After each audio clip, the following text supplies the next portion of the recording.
我唔知大家有冇發現一個問題，有姜子牙輔助嘅角，90%嘅機率都會輸。嗱，我唔知你哋吓，反正我遇到嘅就係咁。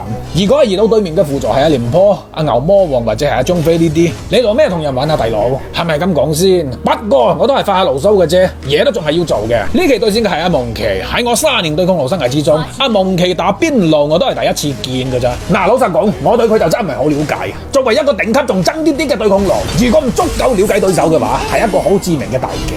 不過喺我哋兩個人嘅圍攻下，佢居然堅持唔到2秒，睇嚟佢都好打有限。凌空鬼仔跳，你最起碼要好似我咁，唔單止可以堅持到3秒以上，甚至仲要反殺你哋。咪以為開住個波龍咒全身似個金鐘罩咁，我就嚼你唔入。一閃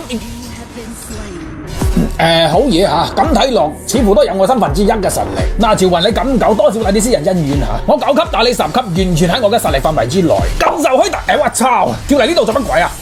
屌！我本來係想同佢死過嘅，點知個死人大招蛇聲咁跳嚟呢邊。不過都未使驚住，少少失誤影響唔到我嘅正常發揮，直接一個大招落嚟先殺輔助，因為其他人可能搞唔掂。一閃過嚟，入場嗰陣時有幾咁堅決，出場嘅時候就有幾咁果斷。你個死肥仔，我喺棵草度已經埋伏咗足足3個鐘啦，你咪走啊！係我踎到腳臂，因為乜鬼嘢啊？行唔喐嘅。嗱，你都咪以為2個人喺度我就會驚，冇用嘅。近仇開大，凌空鬼仔跳，哇！真係估唔到呢個肥仔成個海狗咁大隻，唔單止可以飛得咁快，仲識轉彎添，簡直係令我大開眼界啊！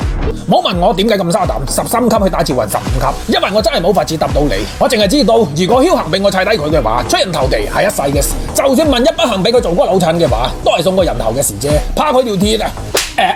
古天秀啊，最尾嗰下回咁多血嘅，唔怪之得甩屌，盲幾經濟啦。不過唔緊要，少少逆風，我出水強可以話係完全唔放喺眼內。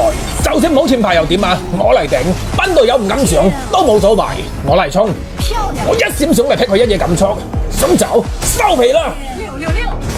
兄弟仔經唔喐佢，我頂住，你哋嚼佢。近仇開大，凌空鬼仔跳，360度旋轉，全部殘血，我都唔知懟冧咗幾多個。總之就好閪犀利啦！一閃避佢大招，揸波龍走手，攞你命！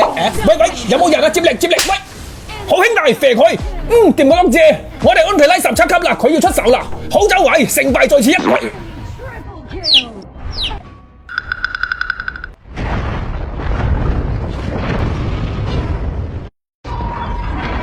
Defeat.